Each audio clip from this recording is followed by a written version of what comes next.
and what actually happened in full detail by the investigators by looking at all of the video footage from inside the business, outside the business, and the phone recordings that we all saw.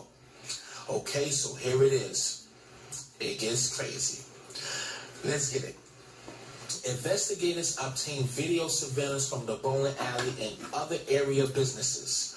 We also received multiple cell phone videos capturing various angles and portions of the event.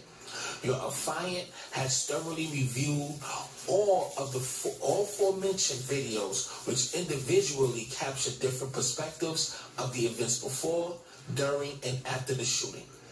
Review of all the various videos revealed the following. There is a total of approximately 34 individuals standing in a group outside the bowling alley immediately before the shooting.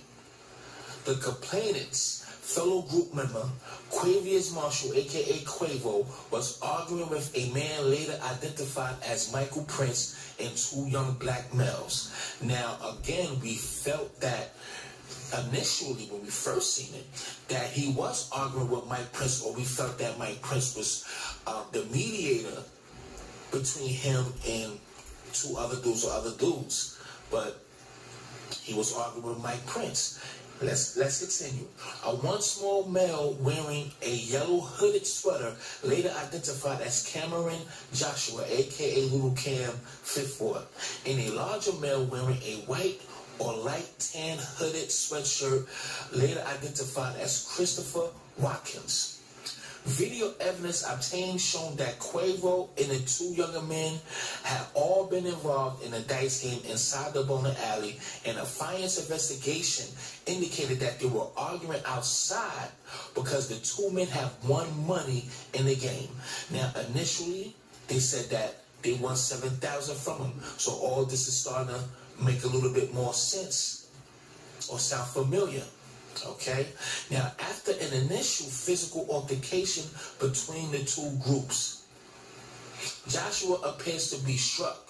Now hold on, after an initial physical confrontation, some physical shit was happening, but hey, between the two groups, Joshua appears to be struck by an individual later identified as Willie Bland, who is Migo Bands, who was supposed to be Quavo's brother. So who initiated what happened? Wow. Who investigation revealed was associated with Quavo. Two different males can be identified as firing weapons from different directions during the incident, one of which is Willie Bland. Affiant reviewed a lab report created by firearms examiner R. Hucano, however you want to pronounce it, of the Houston Forensic Science Center, which stated that all 9 of the .40 caliber cases had been fired from a single weapon and a 9mm casing from a different weapon. So there was only 2 shooters. The video showed that a large black male identified as Migo Bears, aka Willie Bland, was one of the men firing a gun. However, the trajectory taken by any bullet fired from his location at that time of any given discharge was not consistent with the injury sustained to Kershnet Ball, aka Takeoff, given Ball's body positioning throughout the duration of the gunfire, as we all suspected. Your affiants believe that the video evidence shows the following. A black male, later identified as Patrick Clark, date of birth August 4th, 89, whom affiant had previously developed as a possible suspect, pulled the gun and fired multiple rounds in the direction of the complainant seconds before the complainant collapsed to the ground.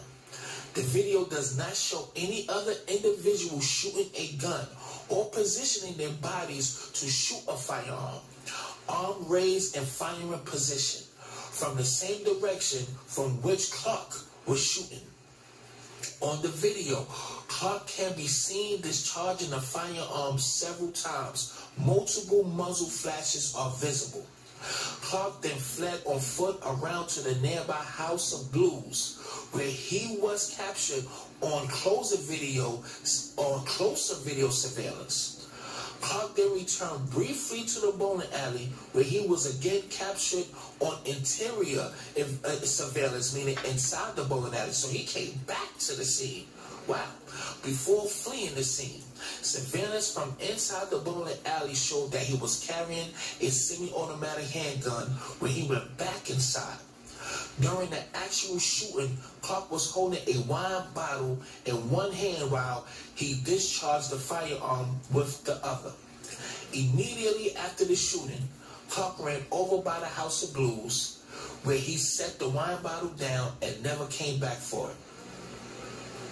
The aforementioned bottle was collected into evidence during the initial scene investigation, and Affiant made a request to have it processed for latent fingerprints. Later, Affiant received a lab report completed by the HFSC latent print examiner HVU, which stated that the fingerprint matching that of Patrick Clark, date of birth August 4th, 1989, had been left on the wine bottle. Additionally, Affiant has compared the high-quality surveillance video recording from inside the bowling alley to be known to a known picture of Clark. Date of birth, we already know. It has confirmed that it is the same person. Affiant and his partner review, Willie Bland, a.k.a. Migo Band's Quavo's brother, allegedly his brother, whom admitted to firing a weapon at the scene, though he said he did not know the caliber of the weapon.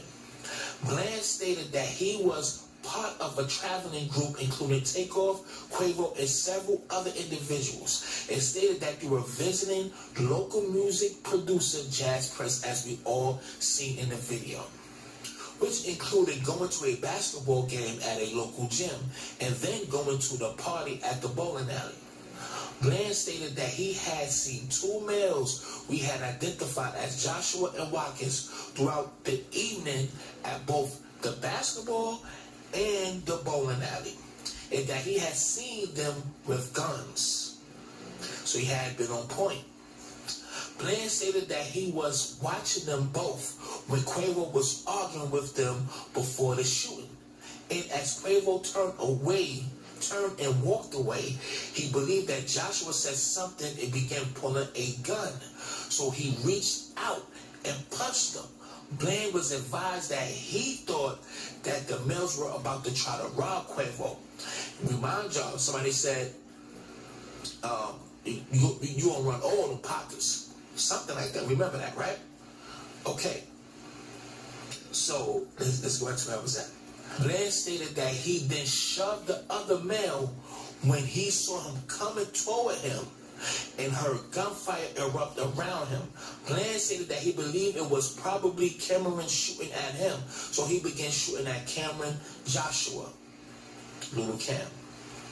A fine observer from the review of the video surveillance recordings described above that at the time the shooting appears to start, Joshua ran back inside the bowling alley and that he was armed with a handgun, but there is no video evidence showing him firing a gun.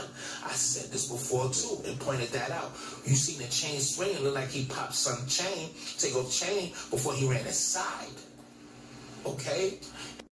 Event